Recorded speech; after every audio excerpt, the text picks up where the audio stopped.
It was a warm, sunny morning.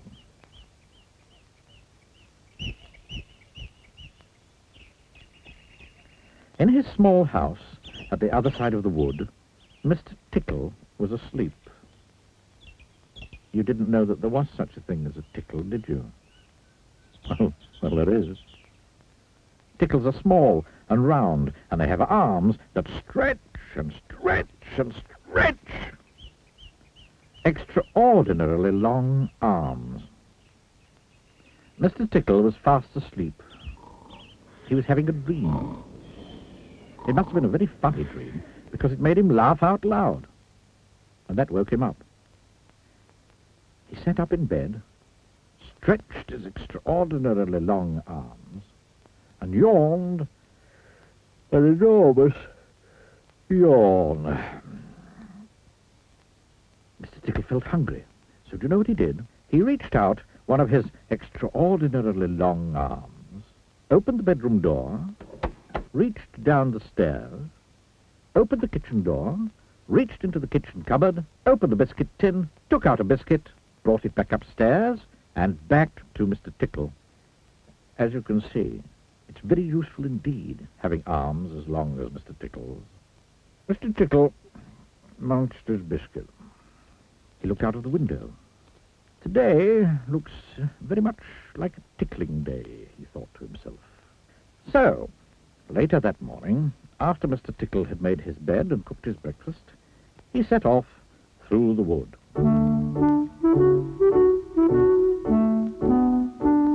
As he walked along, he kept his eyes very wide open, looking for somebody to tickle, looking for anybody to tickle. Eventually, Mr. Tickle came to a school. There was nobody about, so, reaching up his extraordinarily long arms to a high window ledge, Mr. Tickle pulled himself up and peeked in through the open window. Inside, he could see a classroom. There were children sitting at their desks and a teacher writing on the blackboard. Mr. Tickle reached in through the window with that extraordinarily long arm of his, went up behind a little boy called Peter, and tickled him on the back of his neck. Peter giggled out loud. "Stop that giggling at once," said the teacher sternly. Mr. Tickle waited a minute, then reached in through the window again. Mr. Tickle's extraordinarily long arm went right up to the teacher, paused, and then tickled.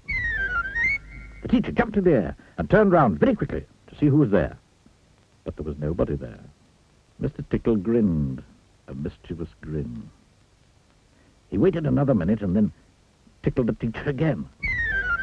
This time he kept on tickling, until soon the teacher was laughing out loud and saying, "Oh, stop it! Stop it! Oh, no, stop it!" over and over and over again.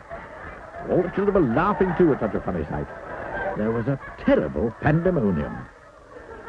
Eventually, Mr. Tickle thought he'd had enough fun. So he gave the teacher one more tickle for luck, and then very quietly brought his arm back through the open window. Chuckling to himself, he jumped down from the window, leaving the poor teacher to explain what it was all about, which of course he couldn't. Then Mr. Tickle went to town. And what a day Mr. Tickle had.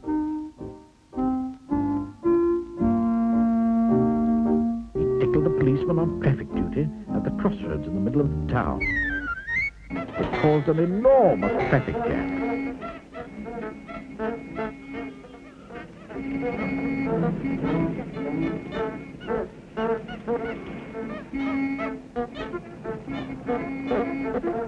He tickled the greengrocer just as he was piling apples neatly in his shop window. The greengrocer fell over backwards, and the apples rolled all over the shop. There were apples everywhere. At the railway station, the guard was about to wave his flag for the train to leave. As he lifted his arm in the air, Mr. Tickle tickled him. And every time he tried to wave his flag, Mr. Tickle tickled him, and tickled him again, until the train was 10 minutes late, and all the passengers were absolutely furious.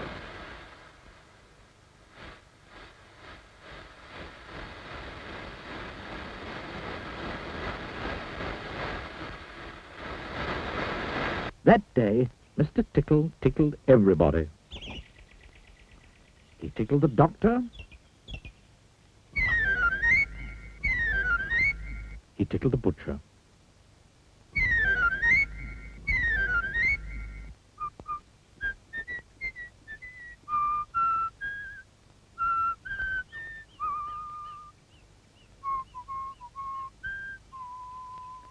He even tickled old Mr. Stamp, the postman, who dropped all his letters into a puddle. Then Mr. Tickle went home.